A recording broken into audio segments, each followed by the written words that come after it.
मैं समझता हूँ सिर्फ साबुन का काम नहीं, कोई भी मैन्युफैक्चरर हो कराची के अंदर या पूरे पाकिस्तान में, हर काम को लेके अपॉर्चुनिटीज़ अच्छी हैं। लेकिन अगर हम ये देखें ना कि सिर्फ छोटे स्केल के ऊपर अगर हम बिज़नेस करने के लिए जाते हैं तो वहाँ पर हमारे पास रूट जो है ना वो बहुत छोटे छोटे से होते हैं। इसलिए हमें लगता है कि यार बिज़नेस हम नहीं कर सकते। लेकिन जहाँ हम एक बड़े स्केल के ऊपर बिज़नेस को लेके जाते हैं वहाँ आपके पास ज़ाहिर सी बात है अपॉर्चुनिटीज़ भी मिलती हैं और आपका बिज़नेस भी जो है ना ग्रो होता है। अस्सलाम वालेकुम मेहर भाई। वालेकुम अस्सलाम। कैसे हैं? अल्हम्दुलिल्लाह, आप कैसे हैं वकार भाई? मैं बिल्कुल ठीक अल्हम्दुलिल्लाह। थैंक यू, आप हमें समंदर किनारे लाकर इंटरव्यू दे रहे हैं। अच्छा, हम साबुन का काम आप कर रहे हैं कितने टाइम से? तकरीबन 3 साढ़े 3 साल हो गए। कैसा चल रहा है? काम के एक्चुअल एक्सपोजर के बारे में बताएं। हाँ जी, ये आप मतलब थोड़ा सा स्टार्ट से बता दें, आप कब शुरू किया था और कैसा चला, इस दौरान क्या क्या एक्सपीरियंसेस रहे आपके? वकार भाई, जब हमने स्टार्टिंग में काम शुरू किया था तो आपको भी पता है सबसे पहली मशीनें हमने आपसे ली थी, जिसमें तकरीबन अभी भी वो मशीनें हमारे इस्तेमाल में हैं। इसमें मिक्सर था हमारा एक, और चेंज का प्लॉटर था, एक मैनुअल पंच था, एक ऑटो पंच था उसके बाद। और फिर अल्हम्दुलिल्लाह उसके ऊपर काम कर रहे थे और काफ़ी अच्छा रिस्पॉन्स है काम का, अभी भी है, पहले भी था। तो इसी सिलसिले को देखते हुए, इन सब चीज़ों को देखते हुए हमने काम को बढ़ाने के लिए हाथ पांव मारे आगे पीछे, दूसरे मैन्युफैक्चरर की तरफ भी गए हम, और वहाँ से हमने फिर डुप्लेक्स परचेज़ किया। उसके बाद से थोड़ा सा जो है ना काम अल्हम्दुलिल्लाह अपॉर्चुनिटीज़ अभी हैं, ऐसे नहीं कि नहीं है। लेकिन मैन्युफैक्चरिंग की तरफ से हम काफ़ी जो है ना अभी डिस्टर्ब हैं। ओके। डिस्टर्ब क्यों है? क्यों हैं कि हमसे कह लें लिखा हुआ था एक गलत फ़ैसला होना, या जो भी था, या होमवर्क कंप्लीट नहीं था प्रॉपर, मतलब उसके बारे में रिसर्च नहीं करी थी कि किस तरह का जो हम मशीन लेने जा रहे हैं उसको कैसा होना चाहिए, उसकी प्रॉपर थ्योरी क्या है क्या नहीं है। उस वक्त हमसे जो बड़ा हमने एक स्टेप लिया था उसमें थोड़ी सी हमारी जो है ना एक तरह से कह लें होमवर्क कंप्लीट नहीं था, या प्रॉपर जो है ना गाइडलाइन हमने नहीं ली थी, और बस वो एक गलती हो गई जिसे हम फेस कर रहे हैं, और इंशाल्लाह बहुत जल्द इसको सॉल्व कर देंगे इंशाल्लाह। ओके, यानी कि आपकी सेकंड मशीन में प्रॉब्लम आ गया। डुप्लेक्स ही है जिसमें प्रॉब्लम आई भी। ओके, अच्छा ये बताएं, कराची में आप कर रहे हैं काम, यहाँ पे अपॉर्चुनिटीज़ कैसी हैं साबुन के काम को लेकर?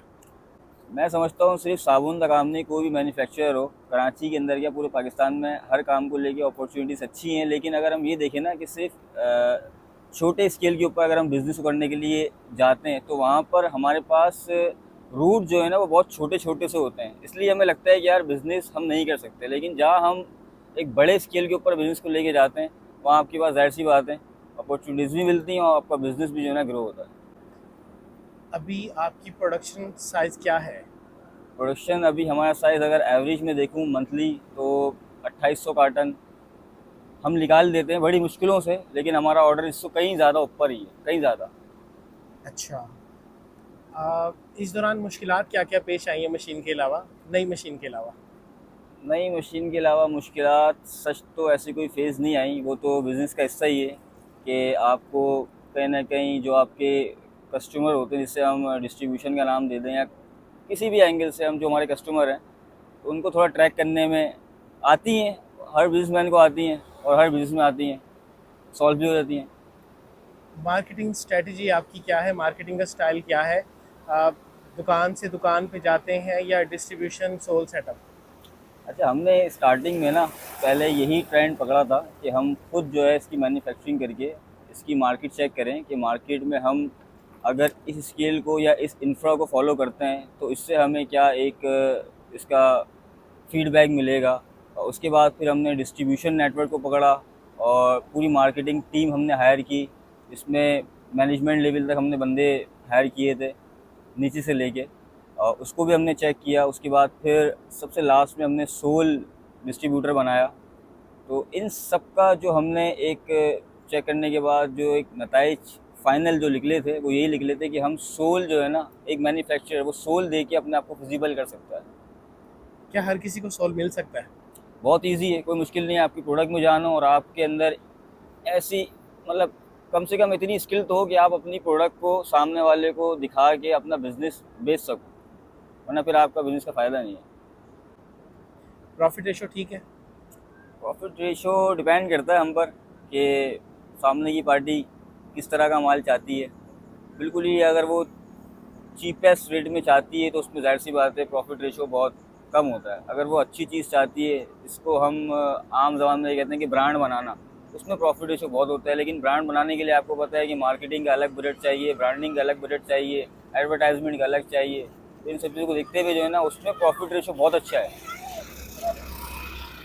इसका रॉ मटेरियल के रेट बढ़ना शुरू हो जाते हैं एकदम से, आप इसको कैसे कवर करते हैं? आपको 2.5-3 साल हो गए हैं, कैसे कवर करते हैं इसको? Stock base stock inventory already पहले से ही जो है ना आपको मैनेज करनी पड़ती है कि आपको ज़ाहिर सी बात है ना, आपको टाइम हो जाता है किसी बिज़नेस के अंदर, तो आपको पता चल जाता है कि यार कितने टाइम बाद जाके या कौन से ऐसे मंथ है, कौन सा ऐसा पीरियड है जिसमें जाके जो है ना रेट अपने पीक पे जाएंगे। तो उससे पहले पहले अपने आप इन्वेंट्री वगैरह मेंटेन करें, इसका यही एक सोल्यूशन है। इसके अलावा तो कोई सोल्यूशन नहीं है। वरना इसका एक और ऑप्शन भी है कि आप परचेजिंग करें महंगे रेट के ऊपर, लेकिन जो आपके फैक्ट्री रेट हैं उसको आप वेरिएबल के हिसाब से जो है ना मेंटेन कर दें। जब आप रेट नीचे आएंगे वहाँ जाके आपका जो पुराना नुकसान था उसको आप उससे एडजस्ट कर लें। इसका एक सोर्स है जो मैं समझता हूँ। लेकिन हम लोग स्टॉक बेस्ड काम करते हैं। ओके, क्या क्वालिटी घटा लेना जब रॉ मटेरियल्स के रेट्स बढ़े हुए हैं मुनासिब है? नहीं नहीं, मुनासिब नहीं है। ज़ाहिर सी बात है, अपने हाथ से अपनी मार्केट को ख़राब करने वाली बात है, अपने ब्रांड को ख़राब करने वाली बात है। आज आपका एक ब्रांड चल जाएगा, उसी ब्रांड के नाम के ऊपर आपके दूसरे ब्रांड भी लॉन्च हो सकते हैं। ठीक है, चलें। और सर बहुत बहुत शुक्रिया आपकी मेहमान नवाजी के लिए, और इंशाल्लाह कोशिश करेंगे कि आपके प्रॉब्लम्स अच्छे से सॉल्व हो जाएं। इंशाल्लाह मुझे भी उम्मीद है कि इंशाल्लाह सॉल्व होंगी, आपके तवस्सुस से ही होंगी। ये भी इंशाल्लाह पूरा उम्मीद है इंशाल्लाह, क्योंकि मैं इंशाल्लाह। आपको आजमाया हुआ हूँ।